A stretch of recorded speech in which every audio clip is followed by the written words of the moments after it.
And now we're going to show you some example on how you can actually use it. So this was an example coming from the models from last week, just before, the day before Netflix reported earnings. So here we have on the left-hand side our 5 days swing model, and then on the right-hand side our 20 days swing model. So we can see, again, a bullish bias in this case on the stock with the two levels. On the 5 days, we have the 610 levels. On the 20 days, we have the 574 level.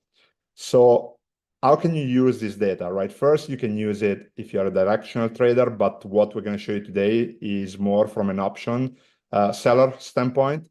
So this is the screenshot from the 17, looking at the option price. So if you were to sell $610 contracts, put options, the price on that day was $13.54 with an expiration of July 2026, so in 2 days, right? With a strike price of 610.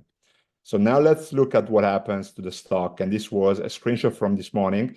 The same option contract right now, so 2 days before expiration this morning, was 39 cents. So clearly the price of Netflix didn't drop below that level, actually stayed in the zone, and the theta made this option decay. So we're approaching the expiration. The same happened with the 20 days. So this is another example. In this case, we look at the different expiration. We look at the August 9th expiration with a $575 strike. The price on the 17th of July was $7, and today, this morning, was 65 cents. So again, this is kind of like a way to use the data. And I don't know if, Ryan, you want to add something here as well from an option standpoint. No, I think you covered it pretty well. All right, so before we go into the volatility part, I want to show you how you can actually get access to that data. So if we go back to our Discord, so if you are in our premium membership, you can access our bot, and you can simply type in swing, which is the command for our model, and you can type a 5 days model on any stocks that you care about. So in this case, we have Google. We have a lower band, so bullish bias on Google at 175 with a risk trigger at 192. But we can do the same on NVIDIA. So everybody looks at NVIDIA. And again, we have the levels here, and here you have the success rate, and yeah, and then you have the two levels. You can also go back in time and see if these levels have changed. So you can click on the back arrow. You can see how the level moved over the past 5 days.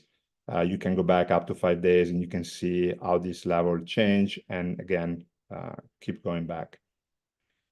Some of the things that Ryan will show you can also be accessible by the bot. So we're going to have our SKUs.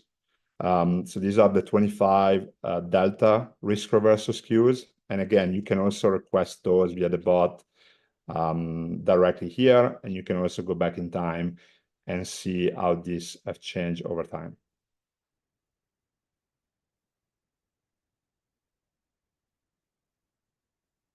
And then now, Ryan, I'll pass it on to you.